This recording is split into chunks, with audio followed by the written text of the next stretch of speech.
Welcome back to the LFCMD. Today we take a closer look at Arne Slot's time at Liverpool so far. We're going to look at four things. Firstly, we're going to go back to the announcement that Jurgen Klopp made that his time at Liverpool was coming to an end. And we're going to look at the fan favorites at the time for the managerial position at Liverpool. Secondly, we're going to look at why Arne Slot in particular got the job and what he's doing currently. Thirdly, we're going to look at the fan expectations and see how he's doing in comparison to what we expected him to do at Liverpool. And lastly, and perhaps most importantly, we're going to look at what's next from Arne Slot at Liverpool. Some interesting things concerning signings and how some players may still develop under Arne Slot. So in the middle of the season last year, Jurgen Klopp announced that he was running out of energy and his time at Liverpool was going to come to an end at the end of the season. All of us were shocked by the news and most of us were upset by the news. We didn't want Jurgen Klopp to leave, and everywhere you looked in live streams and social media posts, people were saying FSG must do whatever they can to make sure that Jurgen Klopp stays. They should offer him more money, they should speak to him. But remember that Jurgen Klopp's contract had initially was supposed to run out anyways at the end of that season, but thanks to his wife, he spoke to his wife and his wife asked on the behalf of the Liverpool fans that he extend his contract. So we were already in Jurgen Klopp's grace time by the time he made that announcement. But because of what he has achieved at Liverpool and how he had endeared himself to the fans, nobody wanted Jurgen Klopp to leave Liverpool. But immediately after the announcement, the media frenzy began as Liverpool searched for a new manager. Some of the favorites for the job, I remember the leading candidate for the job, according to the fans and the media reports, was Xabi Alonso and what he was doing at Bayer Leverkusen, and also with the links that he had with Liverpool, having played at Liverpool and having been a club legend at Liverpool. But unfortunately, that was short-lived because it didn't take long for Xabi to turn down the job and say that he's committed to Bayer Leverkusen and he's gonna stay at Leverkusen, to an extent that he even renewed his contract at Leverkusen. So he was not gonna come to Liverpool. And Liverpool fans started looking at other options, given that the club was also looking at all of the options available. But it didn't take long for Arne Slot to become the leading favorite, as reports were coming out that Liverpool was speaking to him. It was between him in the end and Ruben Amorim, who's now going to be in line to replace Ten Hag at United. But it was Arne Slot and Ruben Amorim. And for most fans who mostly watch the Premier League, we didn't know too much about Arne Slot and what he was doing at Feyenoord. So we started looking at him, we started exploring the tactics, social media posts started coming out explaining his tactics and showing some of his interviews and how he behaved in interviews. In fact, a lot of people were saying that he even sounds like Jurgen Klopp. So we were warming up to the idea of Arne Slot coming to Liverpool. And as some of you will remember, at the farewell of Jurgen Klopp at Anfield, he even converted his Jurgen Klopp song to Arne Slot. So it was already cementing itself in the ideas and the minds of Liverpool fans as that Arne Slot was going to be the next manager for Liverpool Football Club.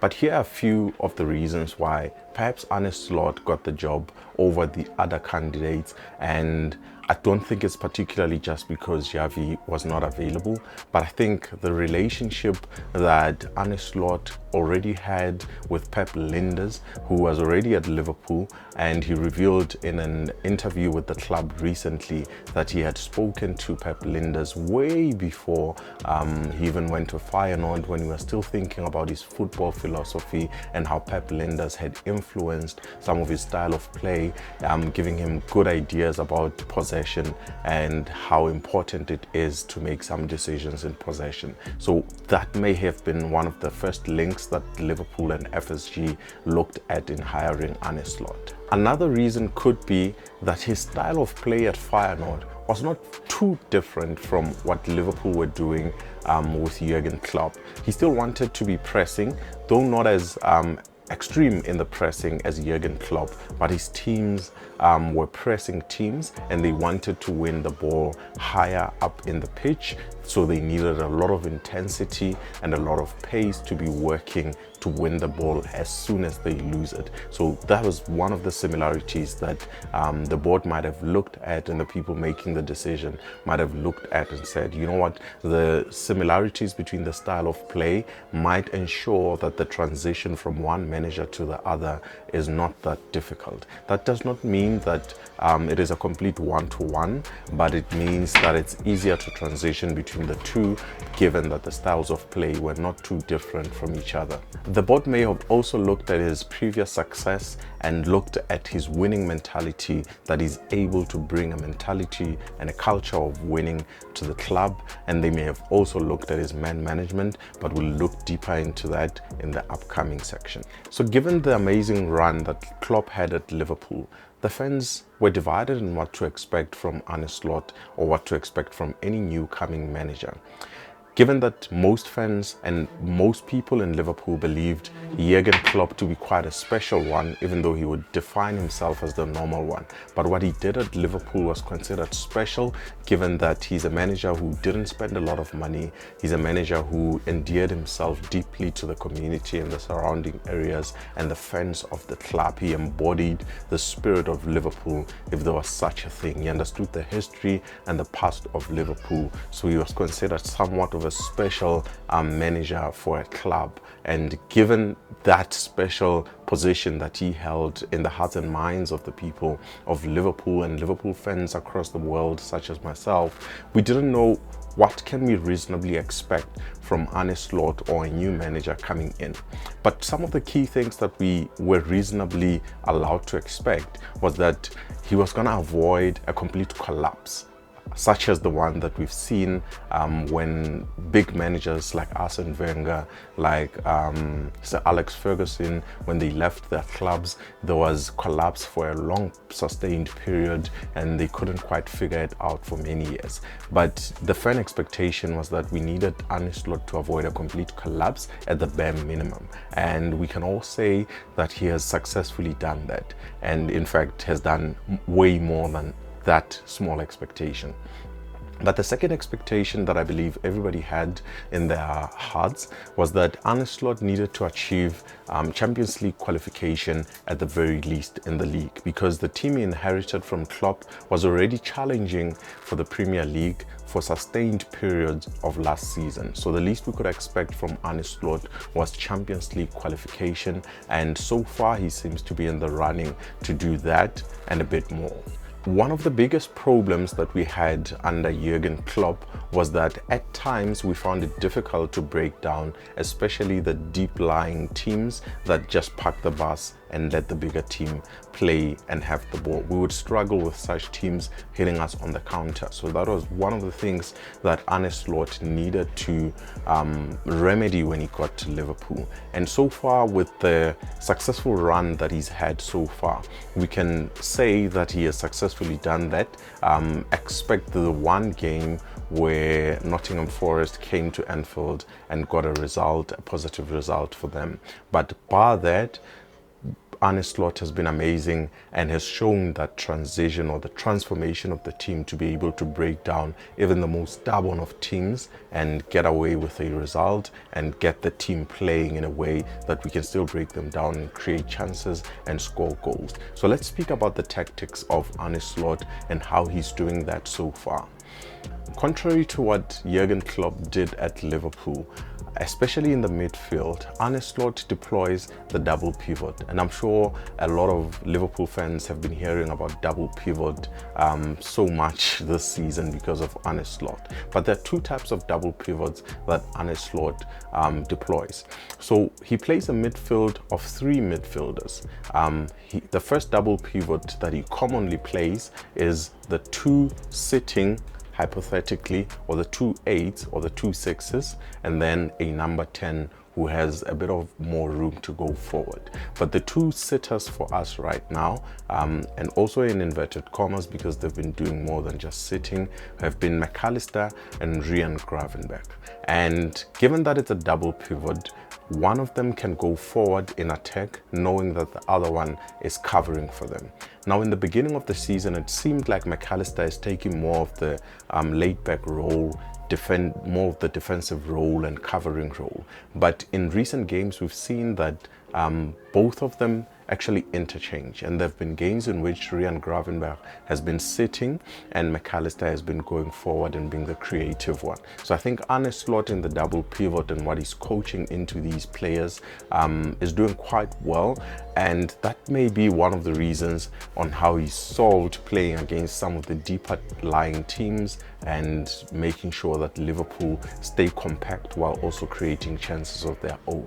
But the number 10 position is quite interesting for Arne Slot because he uses the number 10 to create space in the forward position, not only just playing creative passes, not only just creating assists in that position, though he did say he does expect goals and assists from Szoboszlai, but he also needs his number 10 to be pressing and leading the press together with the number 9. So the midfield is quite important for Arne Slot, and he's played a transformative role so far with that double pivot.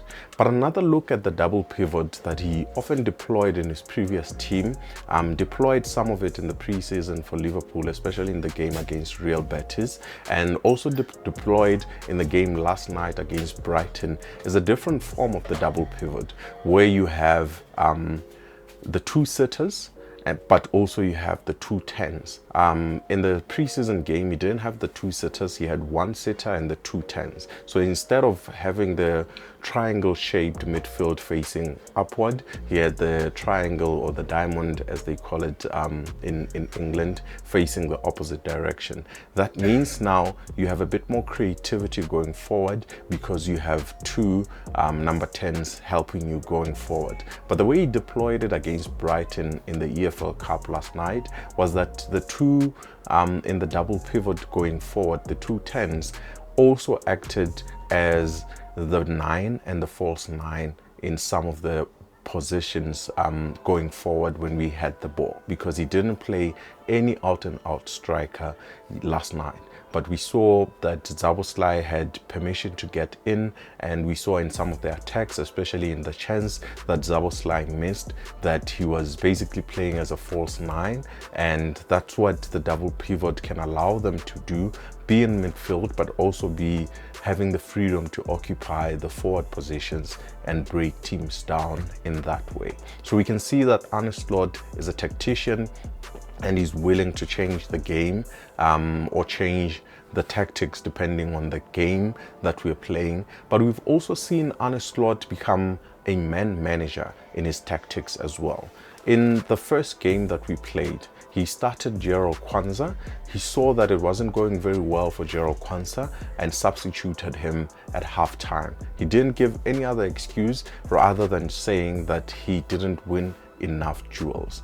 I mean, another manager coming in would have said, this is a young person, let me just give them more of a chance, let me just ask them to do better. But he wanted to show an example that when you're not winning your duels, it's difficult for the other teams or the other players in the team to do their job. So he replaced him with somebody else.